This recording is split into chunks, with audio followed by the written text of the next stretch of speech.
കഴിഞ്ഞ ദിവസം അങ്കമാലിയിലുണ്ടായ വാഹനാപകടത്തിൽ ബിഷപ്പ് ഉൾപ്പെടെ 6 പേർക്ക് പരിക്കേറ്റു. അതിൽ 5 വൈദികർ ചികിത്സയിൽ തുടരുന്നു.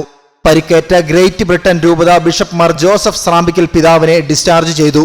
വാഹനത്തിലുണ്ടായിരുന്ന പാലാ രൂപത ബിഷപ്പ് മാർ ജോസഫ് കല്ലറങ്ങാട്ട് പിതാവ് പരിക്കേൽക്കാതെ രക്ഷപ്പെട്ടു. വാഹനത്തിലുണ്ടായിരുന്ന ഫാദർ ജീമോൻ പനച്ചിക്കൽ കരോട്ടിന് ഗുരുതരമായി പരിക്കേറ്റിരുന്നു. അദ്ദേഹവും ചികിത്സയിൽ തുടരുകയാണ്. കഴിഞ്ഞ ദിവസം കണ്ണൂർ ഇരിട്ടി കുന്നോത്ത് മേജർ സെമിനാരിയിൽ നിന്നും ജൂബിലി ആഘോഷങ്ങളിൽ പങ്കെടുത്ത് തിരിച്ചു വരുന്ന വഴിയാണ് അങ്കമാലിക്ക് സമീപത്ത് വെച്ച് വാഹനാപകടമുണ്ടാവുന്നത്. ബിഷപ്പുമാരും 20ഓളം വൈദികരും സഞ്ചരിച്ചിരുന്ന ടെമ്പോ ട്രാവലറാണ് അപകടത്തിൽപ്പെട്ടത്. മുൻപിൽ യാത്ര ചെയ്യുകയായിരുന്ന ലോറിയുടെ ടയർ ഊരി തെറിച്ചു പോവുകയായിരുന്നു. തുടർന്ന് അടിയന്തരമായി ബ്രേക്കിട്ട ലോറിയുടെ പിന്നിലേക്ക് ടെമ്പോ ട്രാവലർ ഇടിച്ചു കയറുകയായിരുന്നു.